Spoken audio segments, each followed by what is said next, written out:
चलिए आज डिफ्रेंशिएशन में हम लोग लेक्चर को अपना आगे बढ़ाते हुए आज हम लोग का 4th लेक्चर है ये differentiation derivative of the product of functions. अगर हमारा दो फंक्शन प्रोडक्ट में रहेगा तो उसका डेरिवेटिव उसको डिफ्रेंशिएट हम लोग कैसे करेंगे। इससे पहले हमने फर्स्ट लेक्चर में हमने देखा था basics concept of differentiation. Second lecture में उससे रिलेटेड हम लोग कुछ क्वेश्चंस देखे थे। थर्ड लेक्चर जो हमारा था उसमें हम लोगों ने देखा था डेरिवेटिव्स विथ फर्स्ट प्रिंसिपल, जो काफ़ी इंपॉर्टेंट था। और आज का भी जो लेक्चर है वो भी काफ़ी इंपॉर्टेंट है, derivative of the product of functions. जितने भी आदमी हमारे वीडियोस को देखते हैं, जितने भी हमारे सब्सक्राइबर हैं, वो जो लेक्चर जाता है उन्हें पर डे ज़रूर देखा करें, क्योंकि ये लेक्चर बहुत ही यूजफुल है आप लोग, खास करके 11th-12th के स्टूडेंट्स के लिए तो बहुत ही यूजफुल है। जितना देखिएगा उतना आपका प्रैक्टिस होगा और फिर उससे रिलेटेड हम लोग क्वेश्चन बनाएंगे और आगे सॉल्व करते चलेंगे। तो चलिए हम लोग पढ़ते हैं आज derivative of the product of functions. मतलब दो फंक्शंस हमारा प्रोडक्ट के फॉर्म में रहेगा तो उसको डिफ्रेंशिएट कैसे करते हैं। तो मान लीजिए कि आपका दो फंक्शन है dy/dx of u into we है। आपका u भी एक फंक्शन है और v दूसरा फंक्शन है। अगर ये दोनों फंक्शन आपका प्रोडक्ट में रहेगा तो इसको डिफ्रेंशिएट करने के लिए हम लोग फर्स्ट फंक्शन को लिख लेते हैं u into derivative of second function dy/dx of second function, plus second function को लिख लेंगे v को लिख लेंगे और डेरिवेटिव ऑफ फर्स्ट फंक्शन। ठीक है, अगर इसको आप वर्ड के फॉर्म में लिखिएगा तो dy/dx product of two function अगर रहा तो आप इसको लिख सकते हैं first function into dy/dx of second function plus second function into dy/dx of first function. ठीक है, या आप इसको ऐसे भी लिख सकते हैं, अगर फंक्शन के फॉर्म में अगर हम लोग लिखेंगे इसको dy/dx ऑफ दो फंक्शन है आपका, मान लीजिए एक फंक्शन आपका f(x) है और दूसरा फंक्शन आपका क्या है g(x) है। इन दोनों फंक्शन को अगर आपका प्रोडक्ट के फॉर्म में दिया गया है और इनको आपको डिफ्रेंशिएट करना है तो f(x) को पहले लिख लेंगे, g(x) का डिफ्रेंशिएशन कर देंगे हम लोग, फिर प्लस g(x) को लिख लेंगे और f(x) को हम लोग डिफ्रेंशिएट कर देंगे। अब यहाँ पे ये कोई दिक्कत वाली बात नहीं है कि पहले हम इसको लिखेंगे या पहले उसको, किसी को भी आप पहले लिख सकते हैं। बस ध्यान यहाँ ये देना है कि जब हम पहले फंक्शन को डिफ्रेंशिएट करेंगे तो दूसरे को डिफ्रेंशिएशन से बाहर रखेंगे, और जब दूसरे को करते रहेंगे तो पहले को डिफ्रेंशिएशन से बाहर रखेंगे। This is the product rule of differentiation. Normal question हम लोग एग्जाम्पल देते हैं। एक मान लीजिए आपका क्वेश्चन है dy/dx of x into e⁻x, इसको डिफ्रेंशिएट करना है। तो यहाँ पर दो फंक्शन हमारा प्रोडक्ट के फॉर्म में दिया गया, एक x है फंक्शन, दूसरा हमारा फंक्शन e⁻x है। अब इन दोनों में से आप फर्स्ट किसी को भी चूज कर सकते हैं, आप x को फर्स्ट चूज कर सकते हैं या आप e⁻ एक्सपोनेंशियल फंक्शन को भी आप चूज कर सकते हैं फर्स्ट फंक्शन। देखिए फंक्शन पहचानने के लिए भी थोड़ा सा अभी से प्रैक्टिस हम लोग करते रहेंगे। ये x जो है ये आपका अलजेब्रिक फंक्शन है, this is algebraic function, and this e⁻x is exponential function. Here product of both function, then we can use first function को हम लोग लिख लेंगे dy/dx second function, plus second function को लिख लेंगे dy/dx of first function. Clear है, बहुत सिंपल है। अब यहाँ डिफ्रेंशिएशन का हम लोग फार्मूला जिसका e⁻x का डिफ्रेंशिएशन e⁻x ही होता है, लिख लिया हमने। फिर यहाँ e⁻x को लिख लिया, x का डिफ्रेंशिएशन 1 होता है, लिख लिया। अब दोनों जगह से आप कॉमन निकाल लीजिए e⁻x, तो आपका x + 1, this is final answer. ये हमारा derivative of product of function है। अब इससे रिलेटेड हम लोग क्वेश्चंस करते हैं, इसको आप लोग नोट कर लीजिए। कुछ क्वेश्चंस को हम लोग लेते हैं। अब प्रोडक्ट ऑफ फंक्शंस में से हम लोग कुछ क्वेश्चन लिए हैं। यहाँ हमारा पहला क्वेश्चन है dy/dx of x² sin x। हर एक बच्चा बना सकता है, हमारे लेक्चर और क्लास 5 का बच्चा देख लेगा वो बना लेगा, तो इसीलिए थोड़ा ध्यान से समझिएगा। यहाँ पर भी दो फंक्शन है, एक अलजेब्रिक फंक्शन है, दूसरा ट्रिगोनोमेट्रिक फंक्शन है। ये दोनों फंक्शन हमारा प्रोडक्ट में है। तो सबसे पहले हम लोग पहले फंक्शन को लिखेंगे x² लिख लिए, फिर dy/dx ऑफ साइन एक्स कर दिए, फिर प्लस साइन एक्स को लिख लेंगे और D by D x of x square कर देंगे। एक्स स्क्वायर साइन एक्स का डिफ्रेंशिएशन आपको पता है कॉस एक्स होता है, लिख लिया हमने। फिर साइन एक्स यहाँ लिख लिया और एक्स स्क्वायर का डिफ्रेंशिएशन 2x होता है। तो यहाँ से हमारा फाइनल आंसर निकल के आ गया। अगर चाहे तो आप x कॉमन भी ले सकते हैं। अगर x कॉमन ले लेते हैं यहाँ से तो x cos x plus 2 sin x आपका ये हमारा फाइनल आंसर निकल के आ गया। इस क्वेश्चन में देखिए यहाँ भी u v p है हमारा, तो x to the power n को लिख लेंगे D by D x of cot X plus cot X को लिख लेंगे D by D x of X to the power n। अब यहाँ से जब डिफ्रेंशिएट करें तो X to the power n, cot X का डिफ्रेंशिएशन होता है minus cos X square X. देखिए फार्मूला आप लोगों को फर्स्ट ही लेक्चर में लिखाया गया है सारा। Cot X to the power n का हो गया आपका एन एक्स एन माइनस 1। तो जिनको फार्मूला में दिक्कत होता है, ये सारा फार्मूला हमने फर्स्ट लेक्चर में लिखाया है, आपके डिस्क्रिप्शन बॉक्स में दिया रहता है लिंक, वहाँ से आप क्लिक करके देख सकते हैं। यहाँ से हमारा क्या हो जाएगा minus X to the power n cos X square X, simply लिखते जा रहे हैं, कोई दिक्कत नहीं है। यहाँ पे N X N minus 1 cot X. अब बहुत सारा बच्चा बोलेगा सर इसको पहले का है लिख लिए, इसको बाद में, कोई फ़र्क नहीं पड़ता है सब चीज़ों से। चलिए यही आप यहाँ भी आंसर छोड़ सकते हैं, फाइनल आंसर हो गया ये हमारा। यहाँ पर देखिए दो फंक्शन यहाँ भी प्रोडक्ट में हमारा, तो फर्स्ट फंक्शन को लिख लीजिए इनटू सेकेंड का डिफ्रेंशिएशन। देखिए हमने यहाँ पूरा इसको फर्स्ट फंक्शन माना, इसको सेकंड फंक्शन माना। इनको दो तरीके से बना सकते हैं आप। एक काम तो आप ये कर सकते हैं, इन दोनों को पहले आपस में कैलकुलेट कर लीजिए, मल्टीप्लाई करके गुना करके सॉल्व कर लीजिए, उसके बाद डिफ्रेंशिएट कीजिए। क्योंकि अभी प्रोडक्ट रूल पढ़ रहे हैं तो प्रोडक्ट पे हम लोग इसको ब्रेक करेंगे। तो हमने फर्स्ट को लिख लिया, सेकंड को डिफ्रेंशिएट किया, प्लस सेकंड को लिखेंगे और फर्स्ट को डिफ्रेंशिएट करेंगे। यहाँ से हमारा 3x माइनस 5 हो गया। बताइए 4 कांस्टेंट बाहर, एक्स स्क्वायर का डिफ्रेंशिएशन 2x माइनस 3 कांस्टेंट, इसका डिफ्रेंशिएशन 0 और e टू द पावर इसका e to the power x ही हो जाएगा। प्लस ये तो डिफ्रेंशिएशन से बाहर, इसको डिफ्रेंशिएट करना नहीं है, डिफ्रेंशिएट हमें अंदर वाले को करना है। 3x का डिफ्रेंशिएशन क्या हो जाएगा 3 और 5 का क्या हो जाएगा 0। तो इस तरह से हमारा ये आ गया। अब इसको थोड़ा सॉल्व कर लेते हैं हम लोग। तो 3x माइनस 5 को इनसे मल्टीप्लाई करना पड़ेगा, 3x minus 5 into 8x plus e to the power x plus इधर हमारा आ गया 4x square minus 3 plus e to the power x into 3। अब आप इनको मल्टीप्लाई करके सॉल्व कर दीजिए तो ज़्यादा अच्छा रहेगा। 24x square plus 3x e to the power x minus 40x minus 5 e to the power x, इधर भी मल्टीप्लाई कर दीजिए 12x square minus 9 plus 3 e to the power x।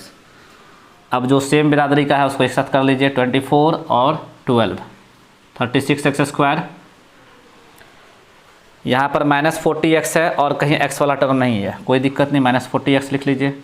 बाकी किसी में हमको लग रहा है सेम आने वाला है नहीं। Plus 3x e to the power x minus 5 e to the power x। हाँ ये minus 5 e to the power x और यहाँ 3 e to the power x, ये दोनों सॉल्व हो जाएगा तो minus 2 e to the power x और यहाँ माइनस 9। ये आपका आंसर आ गया फाइनल। एक बार मिला लेते हैं हम लोग, 24x स्क्वायर 12 36 हो गया, माइनस 40x यहाँ हमने लिख दिया, 3x e to the power x लिख लिया, minus 5 e to the power x और माइनस 3, तो यहाँ से माइनस 2 हो गया, माइनस 9। ये हमारा फाइनल आंसर आपका निकल के आ गया। अब इस क्वेश्चन को देखते हैं। यहाँ पर दो फंक्शन हमारा प्रोडक्ट के फॉर्म में है, तो यहाँ पर भी हम लोग वही काम करेंगे, D by D x of sine x कर देंगे, फिर प्लस साइन एक्स को लिखेंगे D by D x of x square plus 3x plus 1 कर देंगे। सॉल्व करेंगे इसको तो ये हमारा ऐसे ही लिखा जाएगा, साइन एक्स का डिफ्रेंशिएशन कॉस एक्स होता है, प्लस यहाँ पर इसको लिख दीजिए साइन एक्स, एक्स स्क्वायर का डिफ्रेंशिएशन 2x और 3x का डिफ्रेंशिएशन 3, कांस्टेंट का 0। ये आपका फाइनल आंसर हो गया। क्लियर है? तो इस तरह से हम लोग जितने भी प्रोडक्ट के डेरिवेटिव्स हैं उसको हम लोग बना सकते हैं।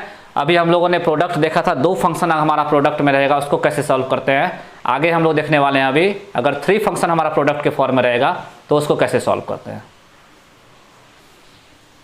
चलिए, इससे पहले हम लोगों ने देखा था प्रोडक्ट ऑफ 2 फंक्शंस, अब हम लोग देखने वाले हैं प्रोडक्ट ऑफ 3 फंक्शन। अगर हमारा 3 फंक्शन प्रोडक्ट के फॉर्म में रहेगा तो उसको कैसे डिफ्रेंशिएट करेंगे। कुछ नहीं करना है, 3 फंक्शन आपका है, u v w, मान लीजिए आपका 3 फंक्शन है, तो किसी भी 2 फंक्शन को बाहर रखिएगा और तीसरे को डिफ्रेंशिएट कर दीजिएगा। आप u v को बाहर रखें तो w को डिफ्रेंशिएट कर दीजिए, आप v w को बाहर रखें तो u को डिफ्रेंशिएट कर दीजिए, आप u w को बाहर रखें तो v को डिफ्रेंशिएट, मतलब हर बार एक ना एक फंक्शन को डिफ्रेंशिएट करना है। और जब हम एक फंक्शन को डिफ्रेंशिएट करते रहेंगे तो बाकी 2 फंक्शन जो रहेंगे उनको हम लोग को बाहर रखना है। क्लियर है। अब क्वेश्चन एक देखते हैं, इस पर क्वेश्चन आपका कैसा रहेगा। मान लीजिए d/dx of x into sine x into e to the power x है या log x है, मान लीजिए x sine x into log X. 3 function यहाँ हो गया हमारा, एक फंक्शन अलजेब्रिक है, दूसरा ट्रिग्नोमेट्रिक है और तीसरा लॉगरिथमिक फंक्शन है। अब 3 फंक्शन में आप अपने आप डिसाइड कर लीजिए कि किसको u मान लेते हैं, इसको u मान लिया हमने, इसको v मान लिया और इसको w मान लिया। तो देखिए, शुरू में जब क्वेश्चन बनाते रहे तो जितनी बार बनाएं उतनी बार फॉर्मूला को जरूर लिखें। लिखने से ये नहीं होता है कि आपको नहीं आता, लिखने से ये होता है कि आपको वो परमानेंट आ जाएगा, वो कभी आप भूलिएगा नहीं। अब यहाँ पर हमारा, हम भी एक बार फार्मूला आपको यहाँ लिख दे रहे हैं, d/dx of u v w equal to क्या होता है, u और v को बाहर करिए, w को डिफ्रेंशिएट कीजिए, फिर यहाँ v और w को बाहर कीजिए, u को डिफ्रेंशिएट कीजिए, फिर यहाँ पर u और w को बाहर कीजिए और v को डिफ्रेंशिएट कीजिए। अब कुछ नहीं करना, u v w का वैल्यू यहाँ पुट कर दीजिए इस जगह पे। आपका u है x, v है साइन x और w है log x। इन सारे के वैल्यू को यहाँ पुट करिए। तो जब u का वैल्यू रखेंगे तो क्या हो जाए x, v का वैल्यू साइन x, दोनों को रख दिए। डिफ्रेंशिएट किसको करना है हमको, w को, मतलब log x को। अब v है यहाँ, v हमारा है साइन x, w क्या है हमारा log x, और डिफ्रेंशिएट किसको करना है इस बार हमको, x को करना है, plus u into W, u हमारा x है और w log x है। डिफ्रेंशिएट करना है इस बार किसको, साइन x को करना है। कितना इजी है, इससे इजी तो दुनिया में कोई काम ही नहीं है। डिफ्रेंशिएशन से इजी दुनिया में कुछ नहीं है। log x का डिफ्रेंशिएशन क्या हो गया, 1/x, यहाँ पे साइन x लिख लिए, log x लिख लिए, x का डिफ्रेंशिएशन क्या हो गया 1, यहाँ पर x लिख लिए, log x लिख लिए और साइन x का डिफ्रेंशिएशन क्या हो गया cos x। हो गया, कुछ करना क्या, यहाँ x कट रहा है, जो कट रहा है उसको काट दीजिए। यहाँ से sine x plus sine x log x plus x log x into cos x, ये आपका फाइनल आंसर निकल के आ गया। तो कोई भी 3 फंक्शन आपका अगर प्रोडक्ट के फॉर्म में रहेगा तो आपको 2 फंक्शन को एक साथ बाहर करना है और तीसरे फंक्शन को डिफ्रेंशिएट करना है। और ध्यान ये रखना है कि हर एक फंक्शन कम से कम एक बार डिफ्रेंशिएट होना ही चाहिए। यहाँ एक बार डिफ्रेंशिएट w हो गया, यहाँ u हो गया, यहाँ v हो गया, एक बार सबको डिफ्रेंशिएट कर देना है। बाकी तो आप लोग खुद समझदार हैं, आप लोग समझ जाइए कैसे क्या करना है, ठीक है। चलिए, नेक्स्ट हमारा टॉपिक है, हमने प्रोडक्ट को सीख लिया, 2 फंक्शन का प्रोडक्ट रहे, 3 फंक्शन का प्रोडक्ट रहे, दोनों को हमने सीख लिया। अब जो हमारा नेक्स्ट टॉपिक है वो क्या है, derivative of the quotient of 2 functions. Quotient of 2 function का मतलब सीधा मतलब है कि हमने डिफ्रेंशिएशन का जोड़ सीखा, हमने डिफ्रेंशिएशन का घटाव सीखा, हमने डिफ्रेंशिएशन का मल्टीप्लिकेशन सीख लिया, प्रोडक्ट सीख लिया। अब हम लोग डिफ्रेंशिएशन का डिवीजन सीखने वाले हैं। 2 फंक्शन अगर हमारा डिवाइड के फॉर्म में रहे तो उसको हम लोग कैसे निकालेंगे, कैसे डिफ्रेंशिएट करेंगे, उसको हम लोग देखने वाले हैं। तो उसके लिए भी कुछ ज़्यादा दिक्कत नहीं है, ज़्यादा माय बाप नहीं करना। d/dx ऑफ u/v, अगर 2 फंक्शन हमारा डिवाइड के फॉर्म में रहेगा, u/v के फॉर्म में रहेगा, तो बस यहाँ थोड़ा सा सावधानी रखना है। वहाँ पर क्या था कि कोई सावधानी नहीं, वहाँ सावधानी रखना ही नहीं है, कोई भी दुर्घटना हो कोई दिक्कत नहीं है, लेकिन यहाँ सावधानी रखना है। हमको यहाँ सावधानी क्या रखना है कि नीचे वाले फंक्शंस को पहले लिखते हैं और पहले जो डिफ्रेंशिएशन होता है वो ऊपर वाले फंक्शन का होता है, du/dx माइनस। अब ऊपर वाले फंक्शन को लिखेंगे और नीचे वाले फंक्शन का डिफ्रेंशिएशन कर देंगे, और डिवाइड में क्या होगा, नीचे वाला जो फंक्शन है उसका स्क्वायर हो जाएगा। मेरी बात समझ में आई आप लोगों को। जब हम प्रोडक्ट पढ़े थे तो वहाँ पर फर्स्ट फंक्शन कौन होगा, u कौन होगा, v कौन होगा, ये मायने नहीं रखता था, लेकिन यहाँ पर u v मायने रखता है। इसलिए क्योंकि जब भी आपको डिफ्रेंशिएट करना होगा तो पहले ऊपर वाला फंक्शन डिफ्रेंशिएट होता है, नीचे वाला बाहर रहेगा, ऊपर वाला ही डिफ्रेंशिएट होगा। अगर ऐसा आप काम नहीं किए तो आपका आंसर तो आएगा लेकिन आंसर निगेटिव में आ जाएगा, उल्टा आंसर आ जाएगा। तो इस बात का ध्यान रखना है, बाकी कुछ नहीं करना है, सीधे हम लोग एग्जाम्पल क्वेश्चन पे आ जाते हैं। मान लीजिए आपको डिफ्रेंशिएट करना है d/dx of e⁻x divided by x को डिफ्रेंशिएट करना है, ठीक है। अब जब इसको आपको डिफ्रेंशिएट करना है तो हमको पता चल गया कि भैया u ऊपर वाला भी नीचे वाला है, तो हम नीचे वाले को पहले लिख लिए x, ऊपर वाले को डिफ्रेंशिएट कर दीजिए। अब ऊपर वाला नीचे वाला बात नहीं समझ में आता, न्यूमरेटर डिनोमिनेटर समझिए। ऊपर वाला न्यूमरेटर, नीचे वाला डिनोमिनेटर। डिनोमिनेटर को लिख लिए, न्यूमरेटर का डिफ्रेंशिएट किए, फिर माइनस न्यूमरेटर को लिख लिए और डिनोमिनेटर को डिफ्रेंशिएट। और डिवाइड में भाग देना मत भूलिएगा, v² होता है तो x² होगा ही होगा। क्लियर है। अब यहाँ पर सिंपल आपका डिफ्रेंशिएशन है, इसको आप लोग डिफ्रेंशिएट कर लीजिए। क्या हो जाएगा, x e⁻x का डिफ्रेंशिएशन e⁻x ही होता है, माइनस e⁻x और इस x का डिफ्रेंशिएशन क्या हो गया 1 डिवाइडेड बाय x²। अब यहाँ से आप क्या कीजिए, e⁻x को कॉमन निकाल लीजिए, तो x - 1 divided by x²। This is the final answer. कोई भी क्वेश्चन रहेगा इसको ऐसे ही बना सकते हैं। क्वेश्चन और लेते हैं। मान लीजिए d/dx ऑफ आपका log x/x दे दिया, इसको डिफ्रेंशिएट करना है तो हम लोग x को लिख लेंगे, फिर नीचे वाले फंक्शन को हमने लिखा, ऊपर वाले फंक्शन को हम देखिए डिफ्रेंशिएट कर रहे हैं, फिर माइनस का साइन देते हैं। प्रोडक्ट में हम लोग बीच में प्लस का साइन देते थे, डिवीजन में माइनस का साइन देते हैं, याद रखिएगा। फिर ऊपर वाले फंक्शन को लिख करके नीचे वाले फंक्शन को डिफ्रेंशिएट करें, डिवाइडेड बाय v² मतलब x²। अब यहाँ पर x लिख लिया। log x का डिफ्रेंशिएशन क्या होता है 1/x। फार्मूला एकदम याद रखिए, फार्मूला के बिना तो आप एक कदम नहीं चल सकते हैं। फार्मूला ही आपका इस साइज में आपको बचाएगा। और यहाँ से हमारा फाइनल आंसर यहाँ मैं लिख दे रहा हूँ 1 - log x divided by x²। This is final answer.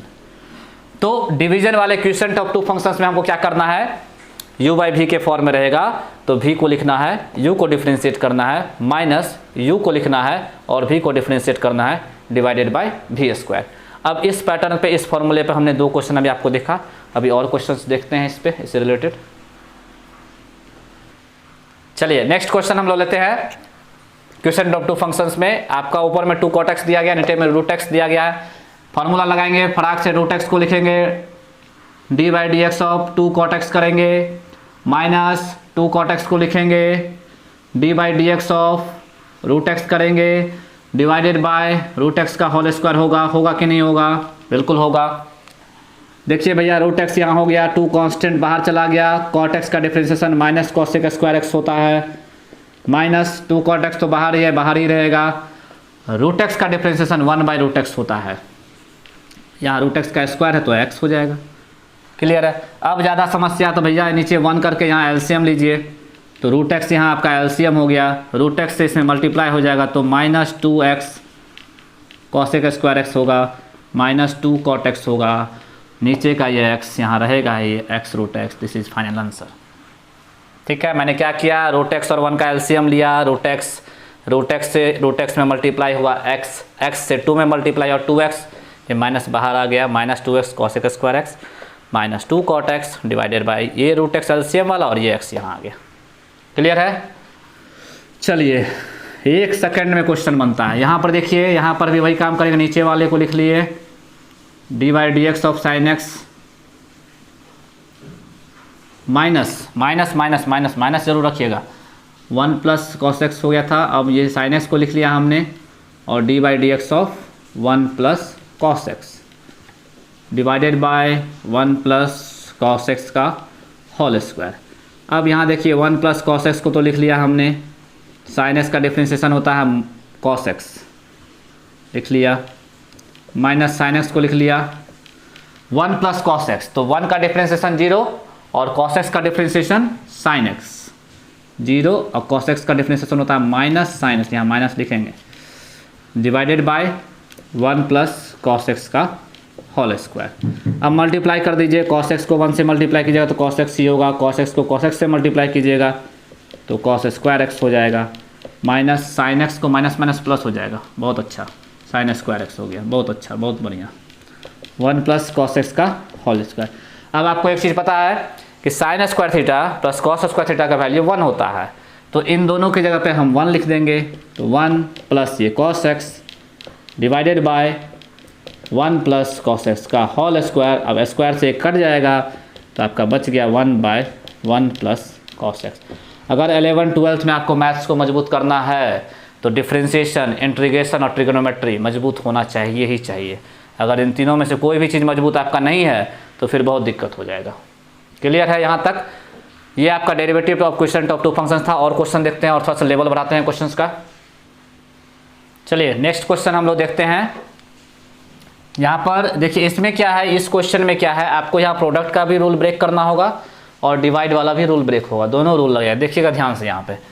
तो डी बाई डी एक्स, चलिए सबसे पहले डिवीजन का रूल लगाते हैं। अगर तो सेक एक्स को लिख लेंगे, डिफ्रेंशिएट कर देंगे आप ऊपर वाले को,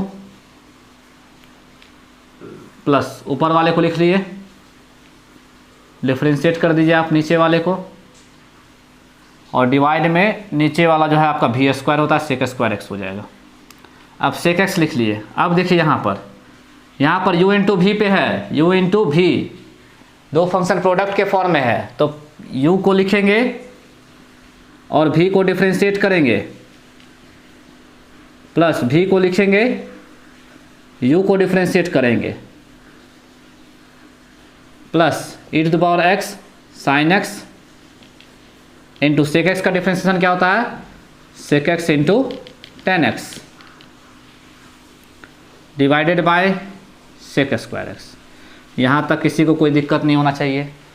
अब देखिए काम हम क्या करने वाले हैं, यहाँ पर सेक एक्स है, यहाँ पर भी सेक एक्स है, इन दोनों जगह से सेक एक्स अगर कॉमन निकाल ले तो कुछ हमारा काम हो सकता है, लेकिन और भी कुछ कॉमन निकाल सकते हैं। पहले इनको थोड़ा सॉल्व कर लेते हैं। A to power x sec x sine x का डिफ्रेंशिएशन कॉस एक्स, प्लस यहाँ ए टू पावर एक्स का difference a to power x ही होगा, sine x into sec x, plus यहाँ पर a to power x sine x sec x into tan x divided by sec square x. अब एक सेक x ऊपर से common लेकर के काट दीजिए तो बचेगा a to power x cos x. A to power x भी कॉमन आ रहा है तो चलिए वो भी निकाल लीजिए। यहाँ बचा सिर्फ कॉस एक्स, यहाँ सेक एक्स कॉमन निकल चुका है, निकाल लिया। चलिए इसको भी कॉमन निकाल लिया हूँ मैं। देखिए e to power x common निकाले, सेक एक्स कॉमन निकाले, तो यहाँ बच गया कॉस एक्स, यहाँ पर e to power x sec x common निकाले, यहाँ बच गया साइन एक्स, और यहाँ पे e to power x sec x निकाला तो sine x into tan x divided by sec square x. अब स्क्वायर से कट जाएगा सेक एक्स, तो यही हमारा फाइनल आंसर हो गया। इसी को हम लोग answer e to power x cos x plus sine x into tan x divided by sec x, this is final answer. ये क्वेश्चन देखते हैं हम लोग।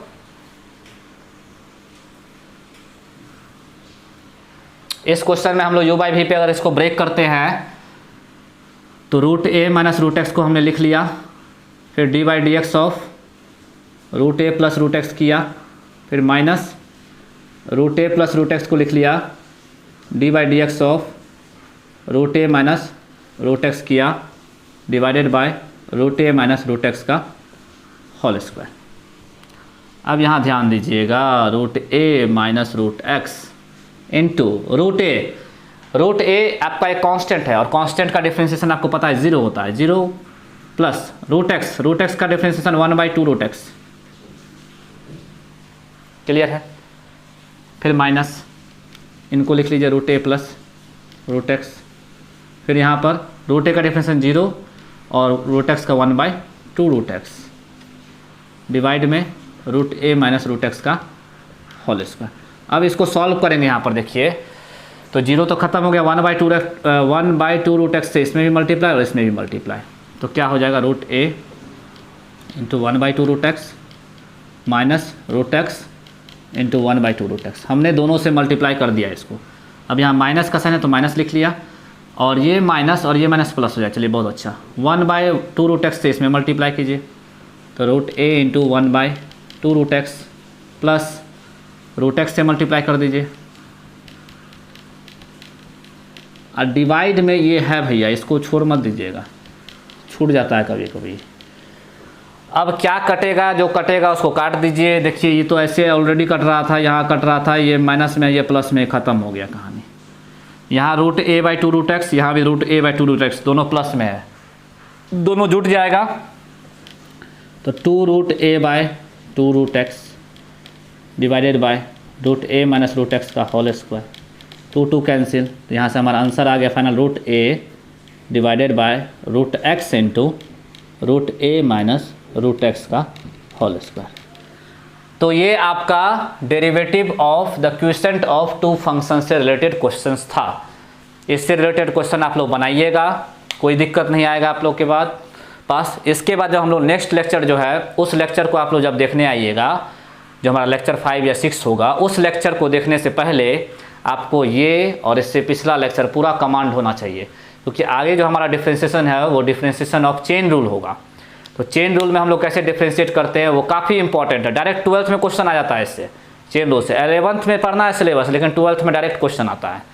तो इसीलिए जब हमारा चेन रूल आप लोग पढ़ने के लिए आइएगा तो पिछला सारा लेक्चर को ज़रूर देख के आइएगा, नहीं देखिएगा तो फिर बहुत दिक्कत होगा। ये आप लोग आज पूरा क्लियर कर लिए, ठीक है। मिलते हैं नेक्स्ट क्लास में। राधे राधे।